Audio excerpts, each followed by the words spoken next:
Spinning Triangle, Essay Number 3. All of this will eventually be lost. As I write this, thousands of movies, books, shows, radio dramas, websites, video games, broadcasts, and other forms of history have been lost forever.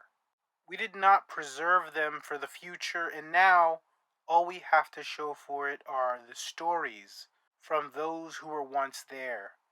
I'd like to state the obvious. I'm not an archaeologist, archivist, sociologist, or a historian. I'm just another random number flowing from one place to another. But even a simple number like me likes to look back and try to understand those who came before. I'd like to close my eyes and picture what cartoon someone was watching on Nick on some random Wednesday afternoon. See what commercials those kids were exposed to get a better understanding of the era through those artifacts that existed for a specific purpose. Now, let's say I want to make that theoretical more literal. I open my search engine of choice and I put the name of the network and the year.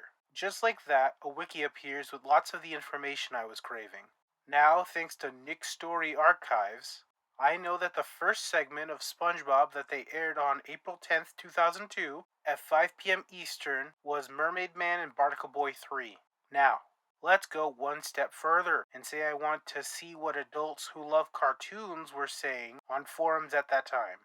Doing very mild research, I found that Toon Zone is a place where people talk about cartoons, and just like that, I found some ancient threads in broken early internet English about how terrible or good SpongeBob is from 1 month before that episode aired. Now that was easy, except that Toon Zone was dead not that long ago, and it's only recently that they came back. If they never returned, what would have happened to the terabytes of text and cartoon talk? What about predictions of future shows that we now think are good? The truth is that this is the way that we have made the internet. While some people try their hardest to fight against the void and attempt to archive as much as possible, so much is slipping through the cracks. Entire segments of old internet could disappear today and most people wouldn't care. But what of those of the far future who want to learn more about our recent past? What if they want to look at what people were tweeting the day some important historical thing happened? Well, unless we put the effort into preserving the sea of words that we spew out every few seconds, in the future there won't be anything to find unless they find an old physical server and also have the knowledge to extract the information. I think that we're not doing enough. We're not preserving ourselves for the future, and we're letting the recent past fade into obscurity far too quickly. As the days go on, lots of important internet history risks disappearing forever. More and more people are also using things like Discord, which increases what happens into the shadows of now.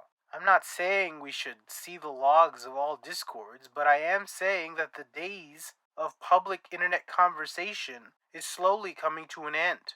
Most comment sections are trash, and the internet is an inhospitable place, so going into a virtual bunker with people that you share an interest with makes more sense than being bombarded with whatever strange randos stumbled upon your conversation. But that's not all. This website is doing its part to delete history as well. Because YouTube is so focused on keeping people watching their content, it's getting harder to access the old strange areas of YouTube. Even if you know the tricks on how to look at the past more efficiently, that won't stop YouTube from trying to sell its wares of fresh, mediocre content. I'm not trying to shout pure doom and gloom, but this is just what seems to be an inevitability of sorts. What happens when this place doesn't make enough money to appease Daddy Google? How much cultural damage would be done to us if all of this just disappeared forever? Now, I don't want to sound too radical, but I think we, as a collective people, should put more effort into preserving ourselves. Because if we don't, companies seeking profit above all else are going to let the past be lost. never to be seen again. In addition, more big budget recent media are becoming available exclusively on streaming. These shows could easily disappear with the push of a button. I didn't make that much money on this niche show. Time for it to sit on a digital shelf until the end of time. Just like that, a show beloved by thousands has no legal means of being obtained by its fans. I'm not saying that we need to go back exclusively to physical media. For most people, it was expensive and inconvenient. But I do love physical media, so I would like the choice. In a world where everything is transitioning to a streaming model, there isn't much of a choice, except for boutique Blu-rays, but that is a story for another time. All I'm asking for is the ability to buy art for personal use, because that gives us the added side effect of that item becoming an artifact showing the future, a glimpse into someone who might have been. Perhaps finding out exactly how many you need beforehand so you don't add a bunch to a landfill should be a priority as well, but I digress.